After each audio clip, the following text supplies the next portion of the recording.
Hello, everyone, and we're now live. Welcome, guys, to the Art Heroes podcast, and very welcome, Rafa. Thanks for joining us today, this Friday afternoon. How are you doing? I'm fine. Thank you very much. And thanks to you guys for inviting me. It's a real pleasure and honor. With all the fantastic guests that you've had already in your show, I'm super, super pleased to invite it. Thank you very much. Yeah, welcome, Rafa. And guys, for everyone who's just tuning in, we're not waiting for anyone and we're just going to get straight ahead. But, I possibly cannot skip introducing Rafa because he's been in the industry for ages, from traditional sculptor for many, many years to VFX and computer games and everything else. It's been I don't know, 30 years in total for you, Rafa, or more? Yeah, I'm an old guy. So yeah, absolutely. Well, not that old, I know. Rafa, do you want to just quickly introduce yourself? I don't know, the highlights, because there's been so many big titles that I can be throwing, from King Kong to Avengers to The Hobbit that you worked on. But what are some of your favorites? And maybe you can just go ahead and quickly introduce yourself from your perspective. Okay, well, not King Kong. I worked in Planet of the Apes.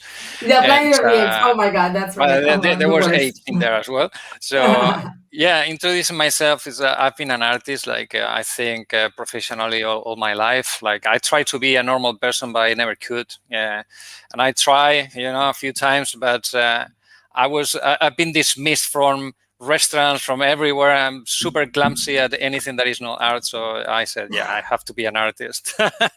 So I started a long time ago, about 1995, around that time, as an artist working as an assistant for sculpture in England. And so there I learned everything about sculpting, molding, and resin. And I was working, I remember, in a big project where we made more than 300 sculptures for a shopping center in Manchester.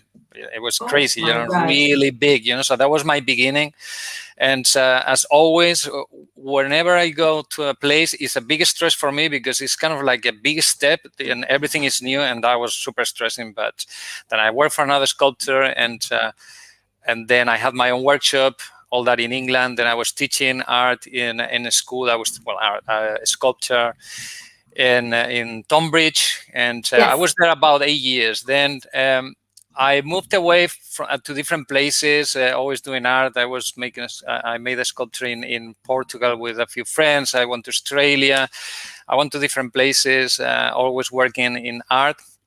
And doing all kind of crazy things, like even gravestones for cemeteries in marble, even putting the gravestones in the cemeteries, and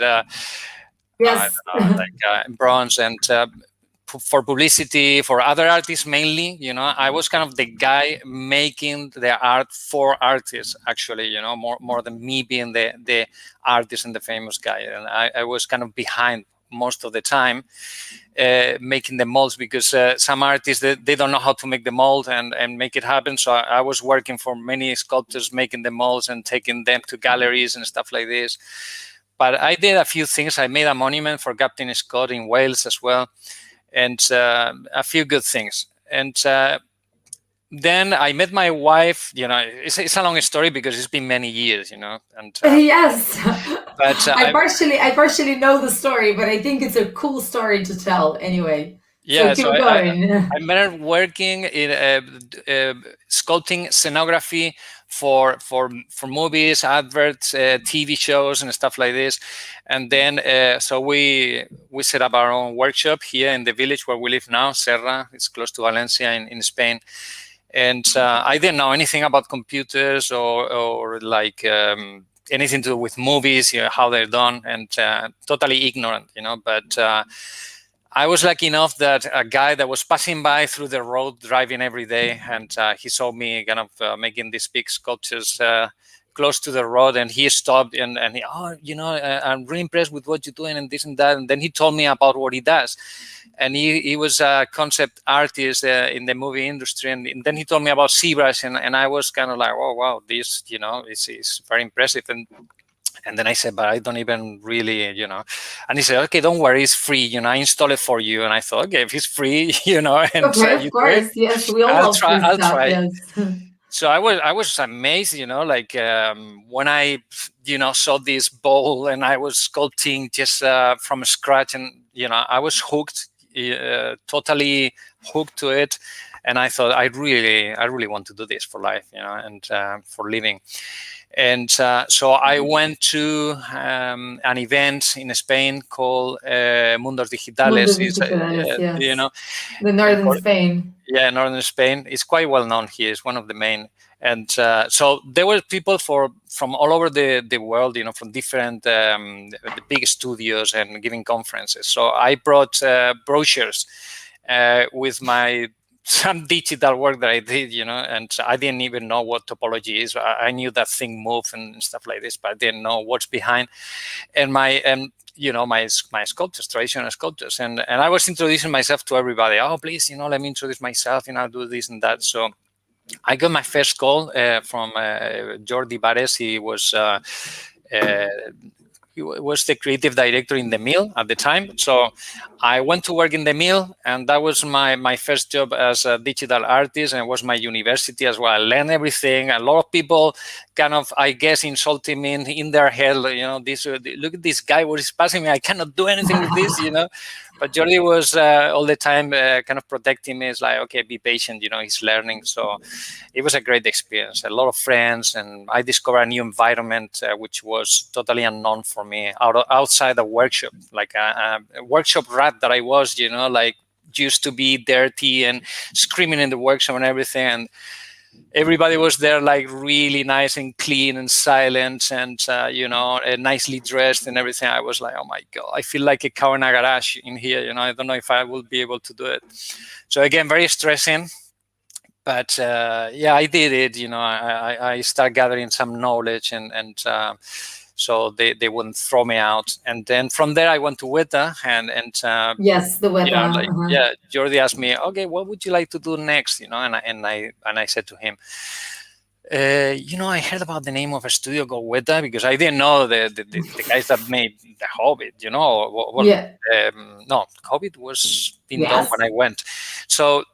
Yeah, I went there, and again, it was a big stress, because from the mill publicity to go straight into the movies, and a big pipeline, and everything that is to do with technology, and it's very technical, and it's about writing, and it's about writing properly, and the name code and everything. Oh my God, I was really, I thought like, oh my God, but really like crying and everything, when I got home. It's like, oh my God, they're gonna throw me out. Yeah.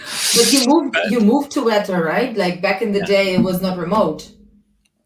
No, it wasn't remote. I moved to New Zealand, and it took me like 6 months to get used to that pipeline. Like one day they do like an interview after a time to tell you what they think about you and everything. They say, okay, artistically it's good, it's okay, we're happy with that, but man, really, you have to put your batteries for this, because I was like, yeah, I know, give me a little bit more time. So yeah, I was there for 2 years, I think, and they were happy, or 1.5, and they were really happy. And but the thing is, I always knew from the beginning that I wanted to come back and live here in Serra, where I live, and from art, I didn't know exactly how, probably remotely. At the time, working remotely wasn't that easy, really. It's not like today. It's easier.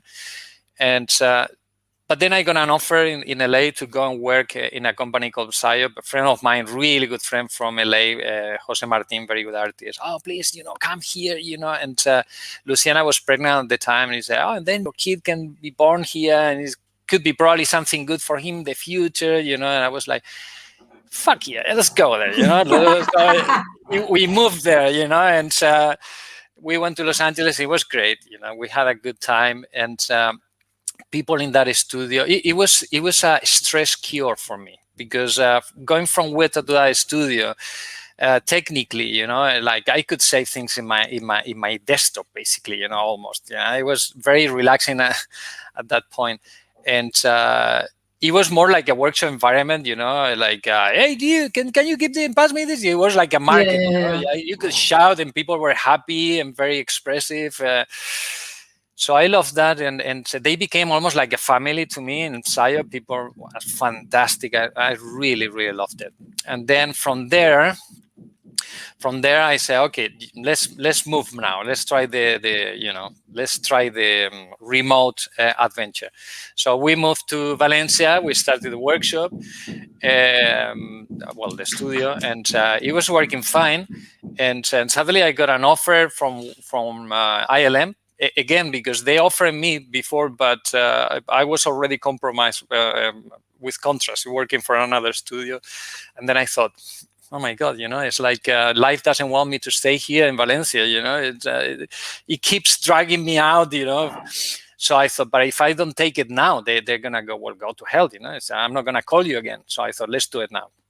So we went to Singapore. They offered me to go to London or Singapore. And I thought, no, London again. I've been there in England like for 12 years or something like this. So I said, no, let's go to Singapore and experience the Oriental, culture. So we went there. It was fantastic. It was great. Really nice.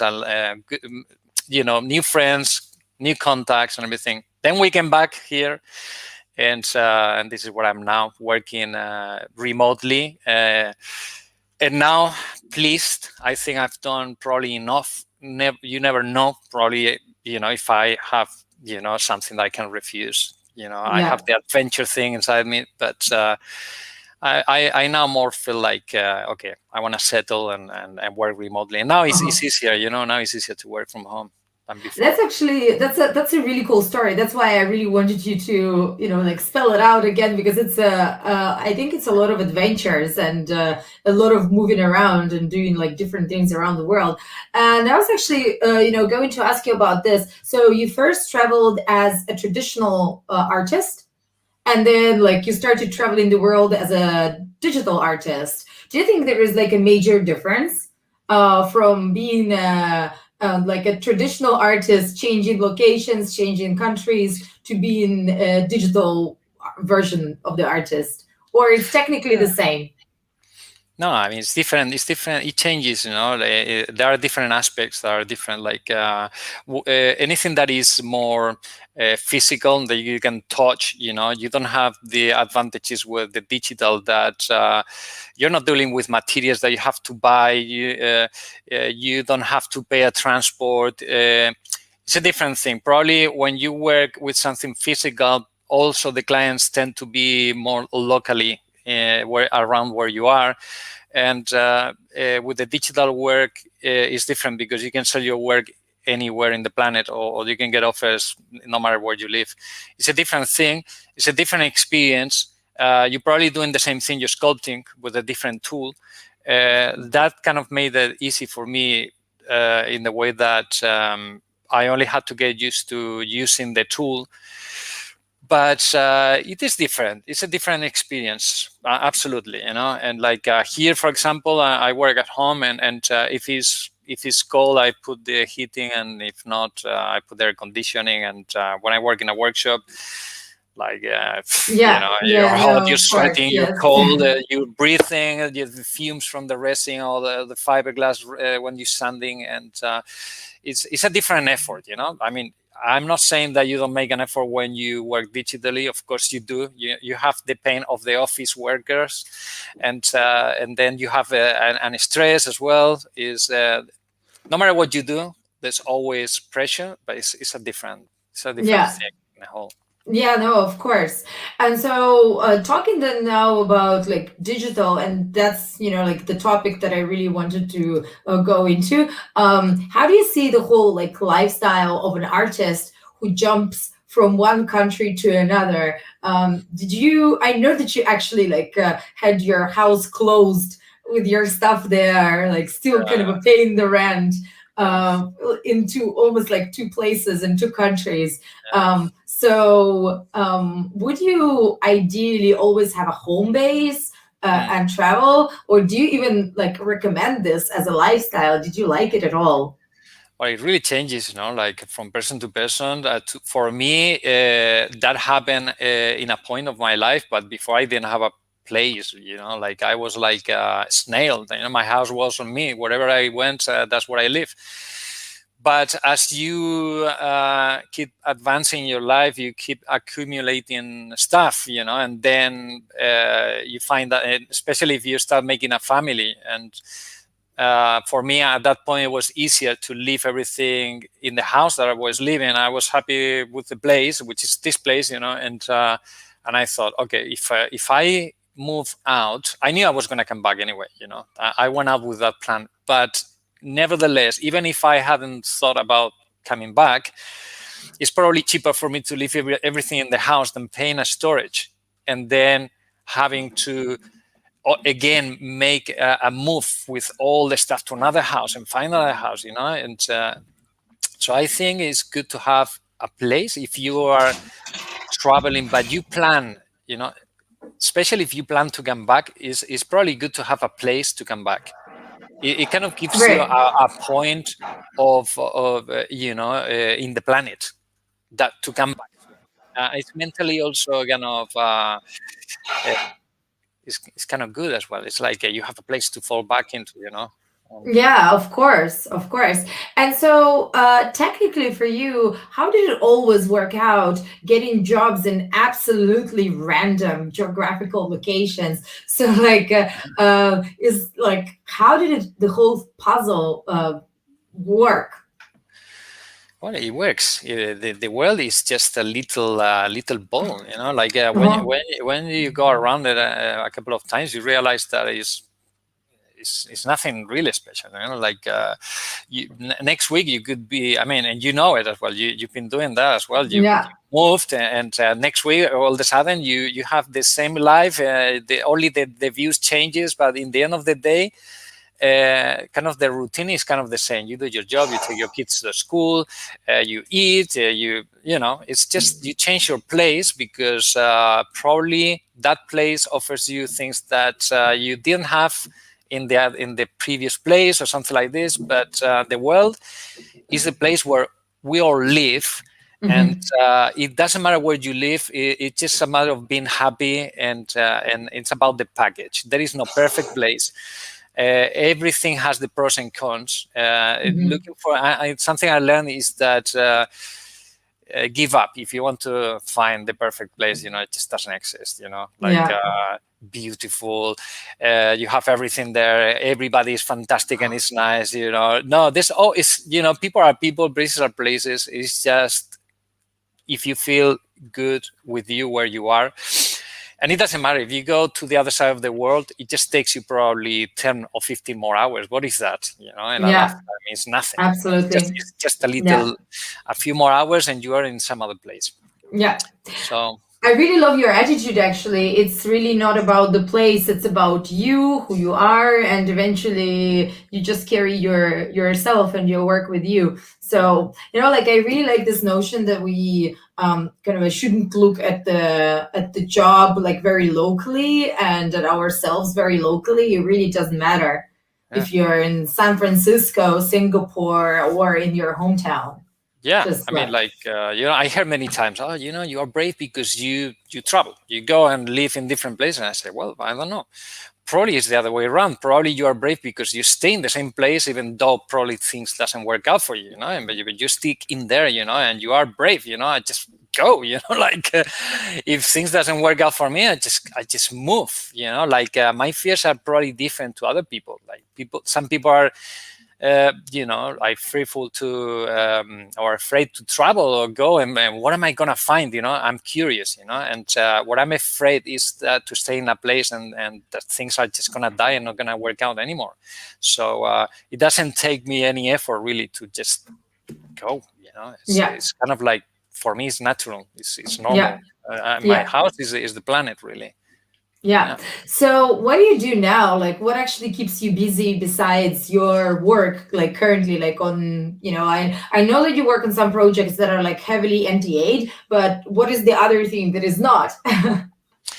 Yes. So well, this NDA thing is the bread and butter, right? Which is great. I'm really happy. It's a video game, and but also like I'm working my own adventures with printing. What I want to do really, is kind of I want to gather everything I know and put it together. I know that now more than ever. We are living in a fantastic time in our lives. This is the start of a revolution where you can put things into a computer, you can take them out, you can start outside and bring them to a computer, you can start in the computer and take them out, like this, like as you see this. Yes, yes.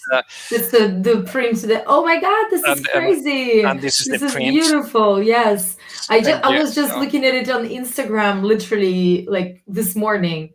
Yeah, so the adventure is about making stuff like this, trying to do it as good as I can, like rendering, all that part that Marlon does fantastically well. Like, oh my God, Marlon is amazing. The way he does realistic likeness, skin, hair, and everything. I don't know if I can do that. I'm trying hard. Come on, yes, But, you can definitely. but yeah, and then print these things, and I'll make them solid like proper sculptures. So it's not like a hollow print, and it's like a nice resin sculpture. I put the felt, and so I have some people helping me with this new adventure of having an online shop, and so I don't know exactly when it's gonna be out. When it's ready, when I have like 4 or 5 at least ready sculptures to sell, and I was really pushed by a lot of people saying, "Oh my God, I really like this. Do you sell it? Do you sell it?" And I had this a lot, and I thought, I'm not gonna do it, like, and I like that. And so we made a workshop, and you saw it. You remember we made a workshop down in our garage, and so Luciana is still very much more into the tangible world. She likes to do much more the printing, sculpting, painting, everything. So I spend more time here in the office, and she's down in the workshop. So that's the main adventure. Beautiful. Really. And also I would like to go into bronze. I'm talking with some people, but I'm going to start with the printing first. But I know people I've been working with, they work in marble and bronze, and bronze foundry that I used to work with before here in Spain. So I wanna start kind of probably making some sculptures in bronze and try to sell. That's really interesting. So basically, what's your vision for it? Like creating sculptures specifically for selling them as already printed and painted sculptures, or? Yeah, it's or mixed media, like there is so much to explore. You can mix bronze and marble, and especially if you have friends, they have workshops and everything, and I speak to them, and they're super enthusiastic because they know nothing about 3D, and it's like they still don't believe that I've done that because I used to work with them in their workshop. It's like, dude, how is this possible? How do you do this? Trying to teach them ZBrush, but they are super, like into their workshop. Okay, forget it. Like we're gonna do something together. Like I can do something, and then we print it. And this guy bought a big printer, Phenom printer. Like now there is like XXL, resin printers that they make really good detail and big size as well. So yeah, I'm very enthusiastic. Just I don't know if I'm gonna make money, but it makes me happy. Like awesome. to come back to a workshop and just split my time into 3D and traditional sculpture. That's right. Kind of like. So, what do you think is the most complicated bit of it? Is it actual like sculpting, or is it recreating what you have on the screen in the way you want to see it, but like in the physical object? Oh, in a physical object. I think it's probably more difficult in physical clay. Yeah. Because you have to work both sides. You don't have symmetry. There is a lot of advantages you have in 3D you don't have in traditional world. Yeah. Also, you have I'm talking about water clay, which is what I use. Yeah. I don't know why, but plastic is I can't. I don't like it. I like the feeling of clay, how the fingers slide on water clay and everything. But you have a time to start and finish, otherwise it cracks and it breaks. Yeah. And but it's good because it pushes you to limits that probably you don't have in 3D. And then it's kind of like I don't know, it's more real in a way that you kind of interact more with the piece of art that you're working on. You walk around, you touch it, and it feels more like a real relationship between you and your art. I love working in 3D. I really love it. And I think the good thing is the mix, because some things are probably even better to start and finish them in traditional clay. Sometimes it depends what you do, but sometimes it's better to do it in 3D, and then at some point you can print it and then carry on. You know? Right. Like, so sorry. Yeah, go ahead. I interrupted. no, just to finish, for example, this friend of mine, he printed, and I told him to do it like this, like, you don't need to finish it properly. Just make a bust, and then print it, and then you put plastic on the top, and then you finish it as you normally would, like even the texture with your fingers. And it was great, like it was much easier for him. He was making busts in clay before, really nice busts, but then with this technology, he's crazy. He really, really likes it. But sometimes it's not the best way to go. And what do you think in general of 3D printing technology these days? Is it advanced enough to actually satisfy you personally as an artist? No, it never satisfied. No. I'm the typical artist that is never satisfied, and it's always like, it's not good enough. It's at one time, the first artist I worked for, a sculptor, when I was 22, I don't know, he said to me, I already felt like this, but this guy was really peaceful, he said, Rafa, at some point you have to live with it. It's a very simple thing, but the way he said it, it was something, that message, that it really got to me. And it's like, when you work on something, you have to at some point say it's enough, otherwise you never finish. But sorry, I went through another way. With this technology we're starting, I feel this is the beginning. 3D printing is in the baby stage now. I think we're going to see amazing things happening. They're going to be real fast and very accurate in detail. I think that the extruding system, MDF, like PLA, and all these things are going to be kind of like when we see computers that they're wearing 500 square meters, and you have exactly. your mobile, the room computer, yeah, exactly, and so it's. But you can already see this, we are working with them, but they are archaic already.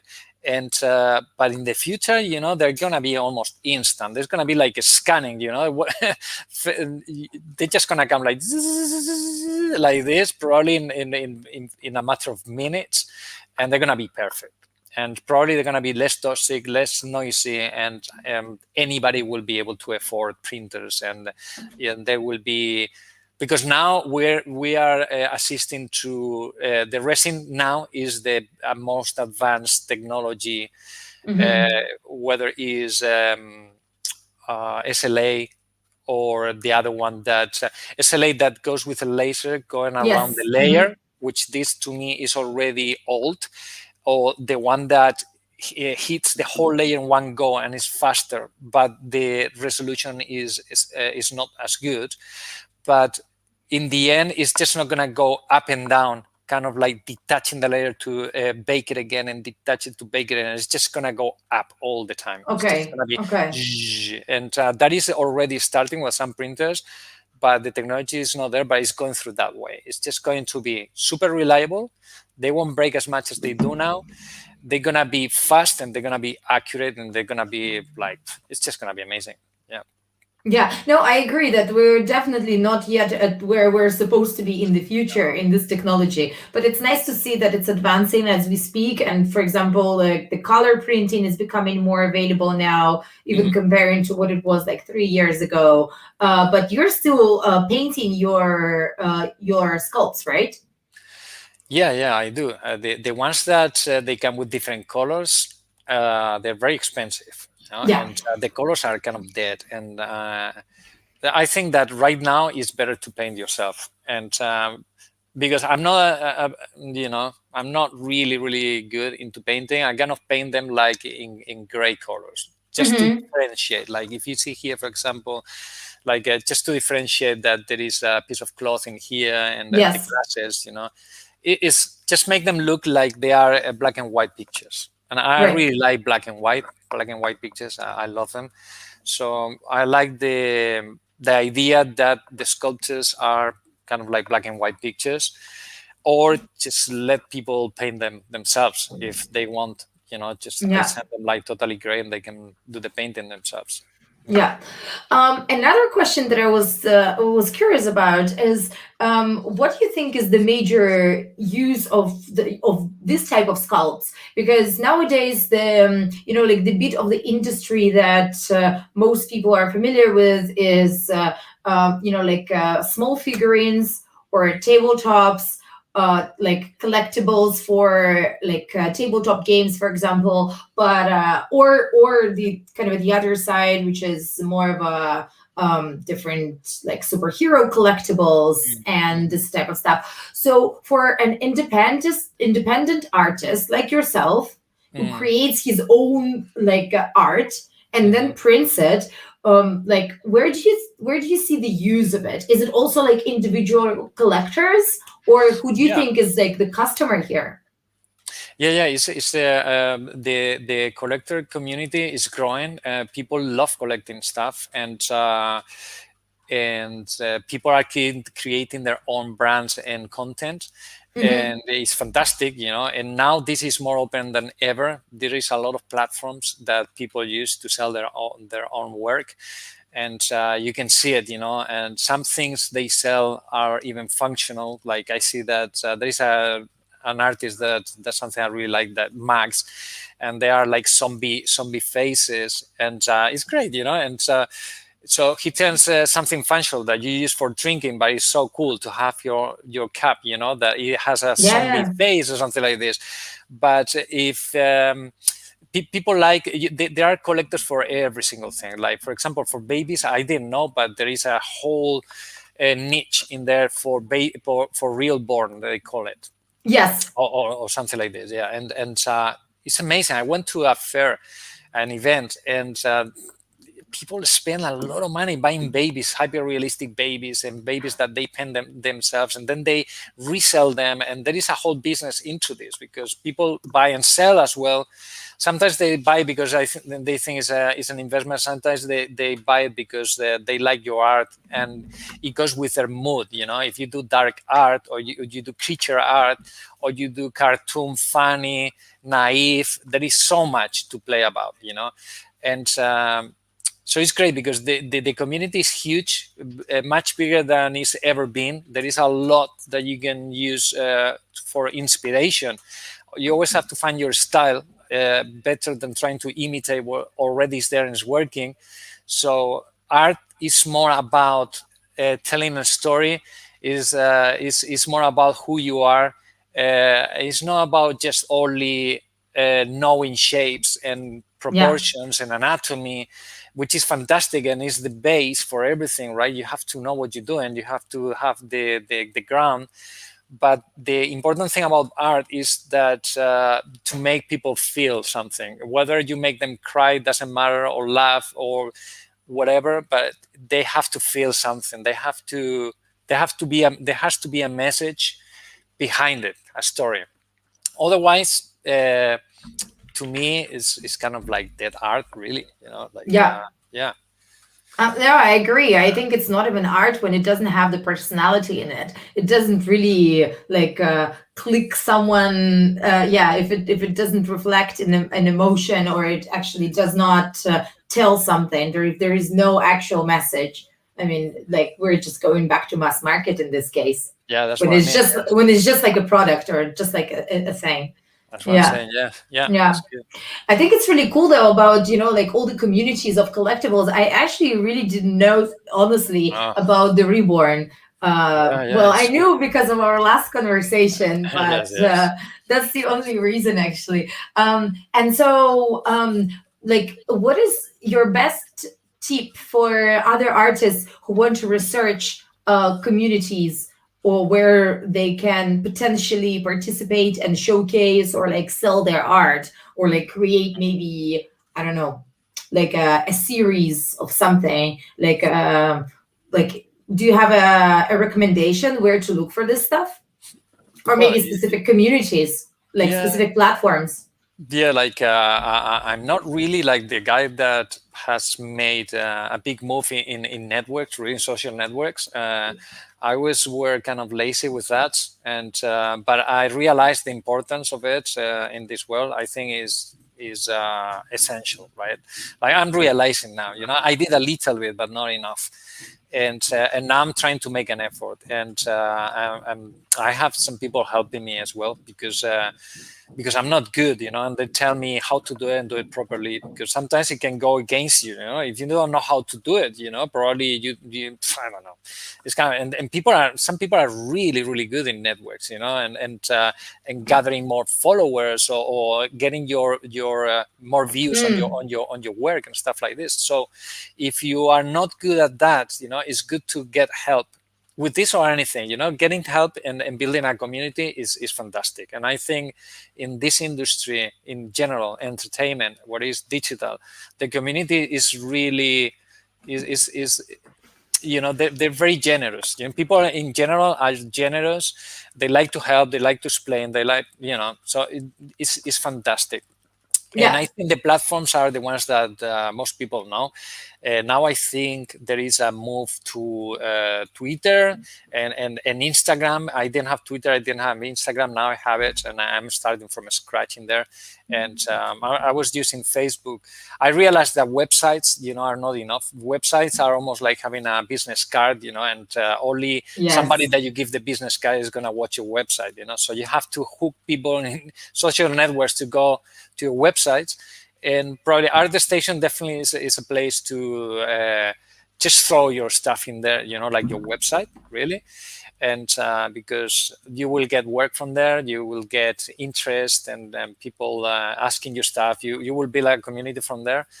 That is kind of like a place to have your portfolio. Or definitely LinkedIn is a place where it's like your CV, your curriculum vitae, where you Yep. explain Yep. what you've been doing, Yes, so exactly. Like, yeah, yeah, it's like your CV, LinkedIn, your yeah. portfolio, ArtStation. And then how do you hook people and bring them into there? You hook them through Facebook, you hook them through Instagram and Twitter mainly, I think. Probably I'm wrong, but these are the main ones, I think, for art Wow. right I now. think you just gave a really good overview of what each thing does. And I think this is great, actually. We have somebody here asking about the stone and pixel concept, like digital and physical art, Yeah. NFTs, traditional, digital work. Yeah, so what can you say about that?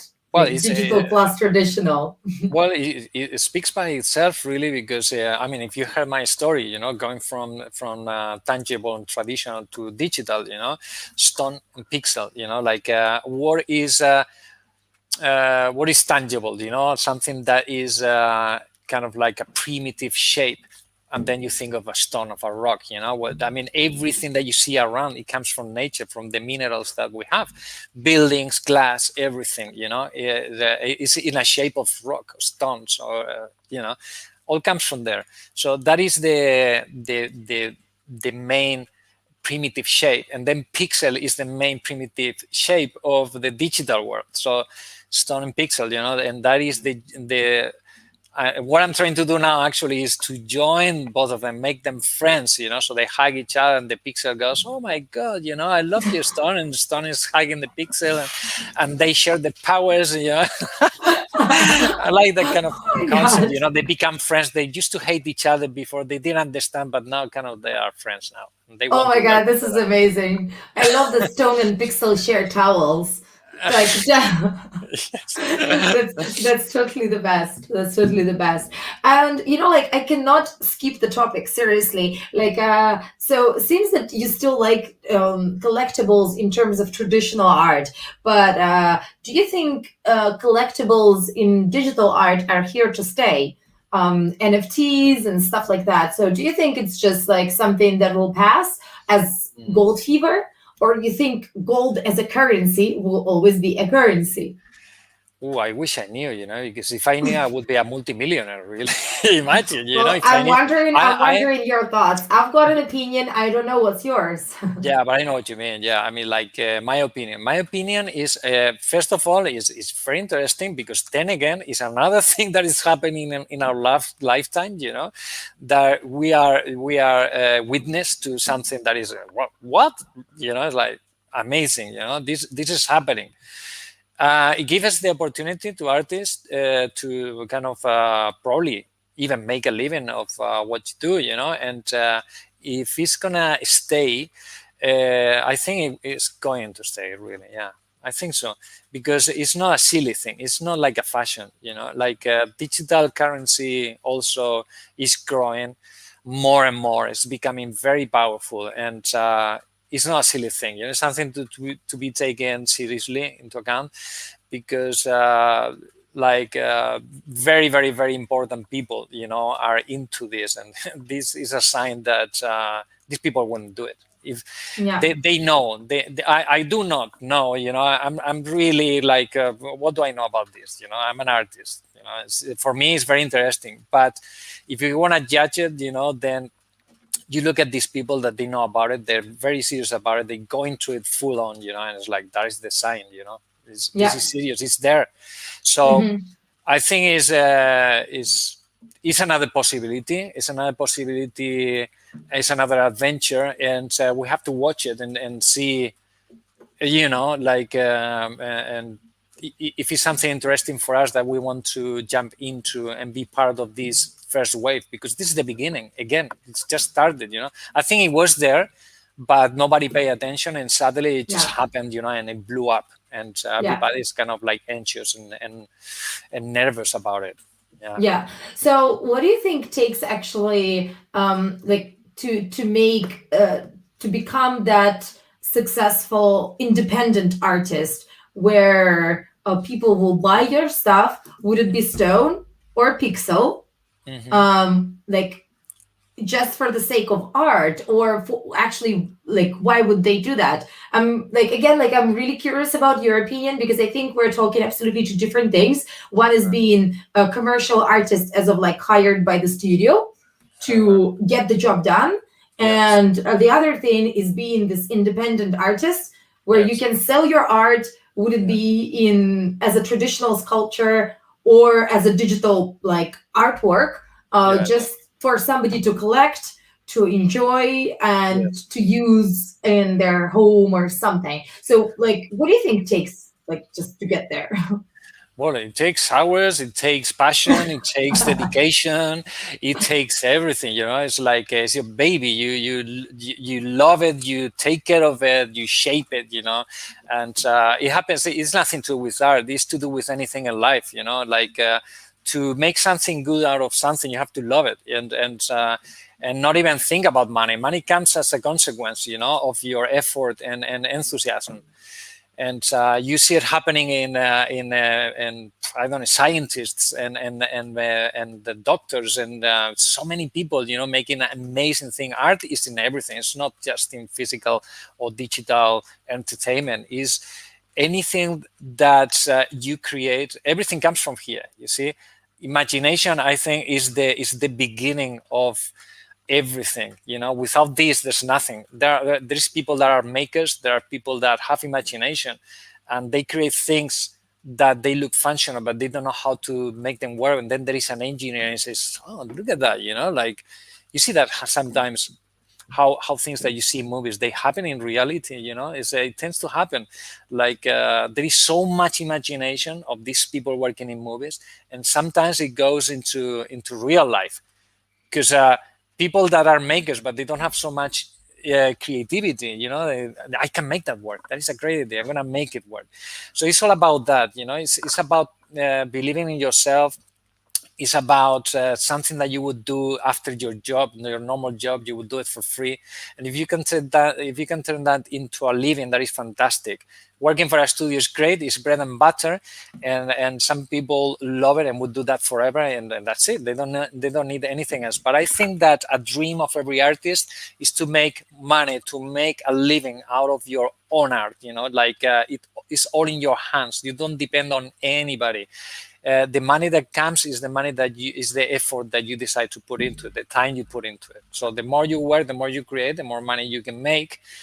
But sometimes it's about balance. Some people love to be working all the time. Some people like to have a little bit of time to be with their families. There's nothing wrong with it. We're all different.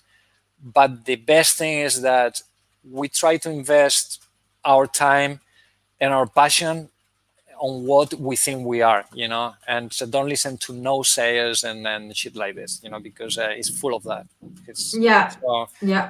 Life is worth living with passion, because it ends just because of that, if you live forever, it's okay, well, being a prick, but dude, the game is gonna be over, so just fucking go for it, Thanks for do the most out of reminder. it. Thanks for the reminder, Rafa. I'm gonna throw you a question here from somebody who is listening to us, and I think it's actually our student Alex. He's asking, what are your thoughts on actual resumes and the traditional CVs? Do you still need to make those in the industry? And then I think there's a follow-up clarification that their community college is has us making CVs and resumes in the traditional sense. And so wondering if that matters, wanting to be either in film or games industry. So what are your thoughts on the traditional CVs, Rafa? Traditional CVs. I mean, I guess just like the CV, like an actual, paper document where you have your curriculum and your badges of honor. Yeah, I mean, it's important. As I said, LinkedIn, we all have our CV, and for students community, it's fantastic. When I started, there wasn't those many schools and academies to go and learn. But I think as a community beginning is really nice for young people to start there, because before they go into the real world and work in a studio, this is where they're gonna start building their own community. Their fellow students will be their fellow co-workers in the future. And they have their own interests and everything, and it's so much easier to build a solid ground, from where to grow up in a school, than trying to find out things on your own and stuff like this. So in the beginning, I think it's important, when you don't have an experience, to show kind of the basics. Sometimes people ask me, is it good to show a model with the topology and everything and a T-pose? And I think it is very important in the beginning to show that you have all that knowledge as a student, because they're going to ask you that, they ask me every time. I never did that. And so I always had the same questions, they were not sure if I knew how to, build a proper topology, UVs and this and that. So if you show it, it's better in the beginning. Then when you kind of make the ball roll, the most difficult thing is to make the ball roll. But once it's rolling, the how you say this, the gravity, the tendency of the ball moving is going to help you. It will snowball. It will snowball further. In the beginning, it takes your strength. Then you just need to just push a little bit, and then you don't need to be showing all your student knowledge. You can show who you are as an artist and what defines you as an artist. But so you would say in the beginning, make a CV, make an actual CV, an actual resume, or just use LinkedIn as your resume. Okay. Sorry, probably didn't understand. No, I think LinkedIn, and then LinkedIn, because if you want to be a traditional, I never had the experience of sending a a CV to anyone. Like, I think that actually answers the question, that it's good to have one. I mean, like, you never really send one, right? I mean, why not? Yeah, have it. Like, the thing is, you can you write it all in your computer, right? And then have one printed in case they ask you to send one, and then have the link. When they ask me, to send. What is your experience at? Well, look at my LinkedIn. It's all there. I don't have to explain. But you never really. Do you really use it? LinkedIn. I use LinkedIn. I don't use like physical CVs. Yeah. I don't. Well, I used to, but it seems like okay. But now it's like 2021, right? It's 2021. Look, that it's not the year that they made that movie of the monkeys. I think so, right? Like I think so. Yeah, 2021. I think it was 2021. Yeah. Yes. And we are there already. We're there. We got there. Yeah. Okay, and I've got another question here from Pietro. Having your own studio now, how did it change things for you? Are you faced with new and different opportunities? Well, first of all, Pietro, I love you, Pietro. Pietro is such a good friend of mine. It's like a brother, and we catch up very often, and I'm very, very happy for Pietro because he's doing so good. He's an amazing artist. Please visit Pietro. He's doing so well. It's just incredible. Okay, Pietro, I'm gonna send you a message after this broadcast. I'm gonna harass him on social media. He got like too much of exposure from Sorry. Exposure, Okay, go ahead, Rafa. Interrupted. Well, I love it. What can I say? I'm happy. I'm happy because I think that I achieved one of my main goals. I love working at home. Some people miss, being in an office and interacting with people. I had that a lot, and right now I enjoy being with my family and being able to combine my private life with work. I can stop, have a coffee. I can stop, kiss my kid, or take him somewhere, and it's great, and it's good for many, many people, and it's good for so many things. Like if we all work at home, there's gonna be less contamination as well. I don't know. It's great, and so it's an achievement. In terms of opportunities, like does it add more to you? Yeah, there is a lot of opportunities, especially now. I mean, I think the virus is one of the positive things about the virus, right? Yes. It's brought a lot of, you see, it was almost impossible to work for a movie or some video games from home because of the NDAs. And but definitely now they open mind themselves. They're reaching out with projects that really, I wouldn't have tried. These people contacting me, they offer me before to go in the studio. No, I cannot go to Canada now, but now you have the chance to work for, projects that it was almost impossible to think before. So I think things are moving that way. They realize that it's cheaper for them, it's easier, and unfortunately, most of people working in those big studios, they were sent home to keep working from home. And they thought, okay, well, now that they're working remotely, I don't care if it's this one in England or it's anybody else all over the world, because exactly remote is remote. So they suddenly open the scope and they are reaching out to a lot of people. So opportunities, and also not just because of the virus. It's like digital is growing more and more, and it will keep growing more and more to the extent that it will never stop growing more and more. Before, some things were done in digital, but in the future, it's like, think about it. What is everything? Has some digital in it, and there's so much content. There is so many TV shows now in Netflix, Amazon. In the beginning, it was only Netflix. Now it's Amazon, it's HBO, it's MCA or something like that. Well, there is so many channels. There's going to be so more. The quality is amazing. Nothing to envy to actual blockbuster movies, shows that you find in Netflix. So it's incredible. This didn't exist before, like TV series. Like main actors, they wouldn't work in a TV series because this is second B for them, only movies. Now you see like main actors working in TV shows.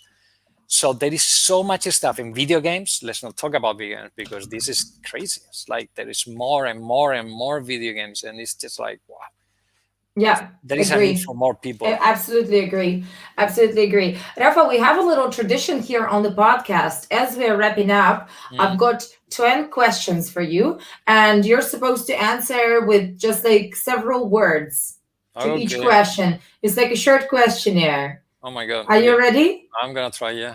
Okay, fine. Well, I'm going to try too, right? Okay, so what's your number one tip for combating distractions when working from home? Have a shower and dress nicely. Awesome. And I'll tell you why if you want, but okay, you can tell me. Why? You can tell me. Fine, I allow.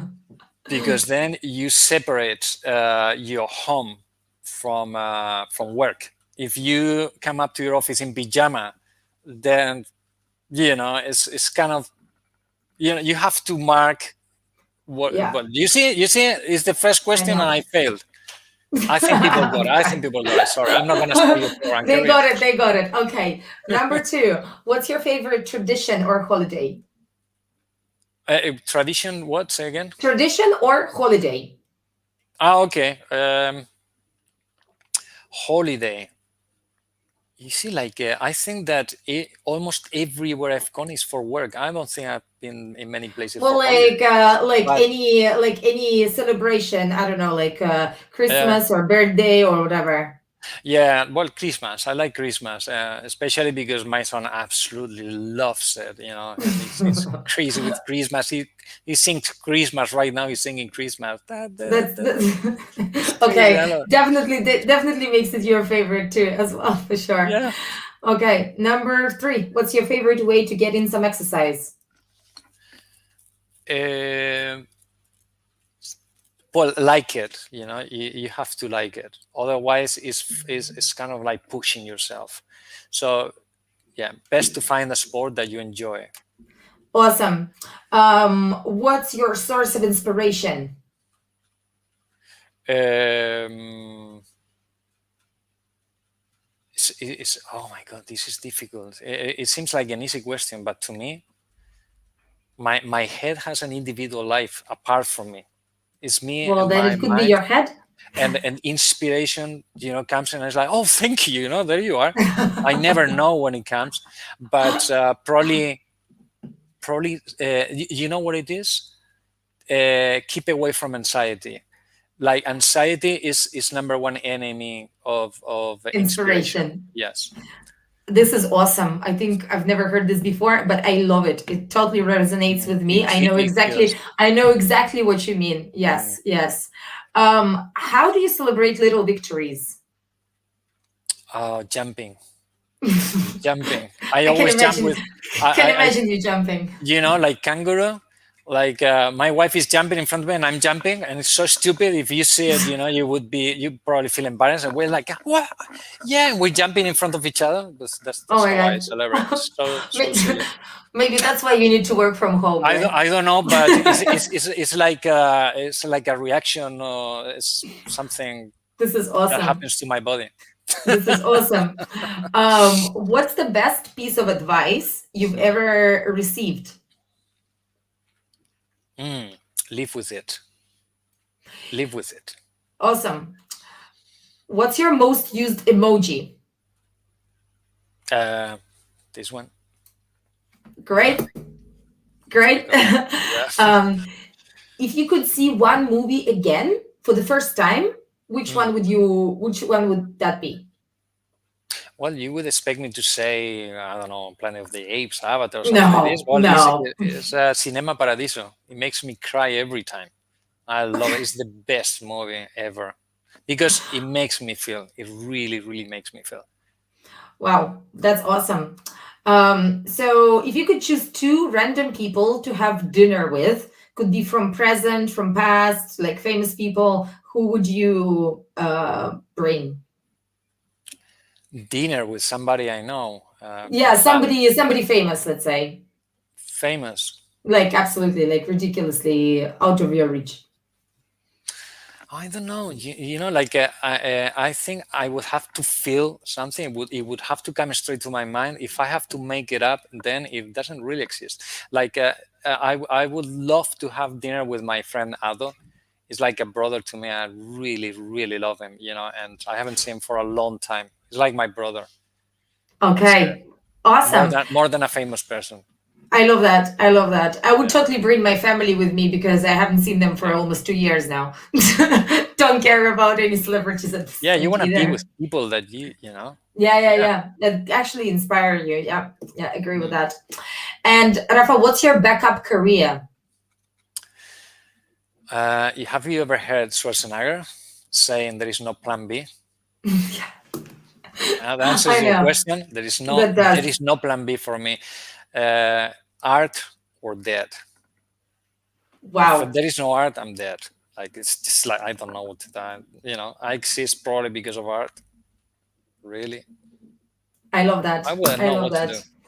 Not taken. Rafa, thank you so much. We're like ready to wrap up, and it's been an amazing hour. Thank you so much for Yeah. joining the show, and thank you guys all for listening. We've had a really nice group of people here, and everybody who just joined can still watch that or listen to this in the recording. So, Rafa, thank you again. Like, I really appreciate you being on the show, Yeah. and Well, yeah, it's been great. it's been very enjoyable. I've been really, really happy, and honestly, thank you for inviting me to your show. I had a lot of fun, and I send a big hug and kiss to everybody. Yes, thank you, Whether they Rafa, know and me or thank you, not, people. everybody Yes, loves of and kiss. course. Oh my god, I Thank you very love much. this. I love this positive vibe in the end. All right, guys, I'm wrapping up. Let's play the jingle. Bye, Rafa. Ciao. Bye bye. Ciao ciao.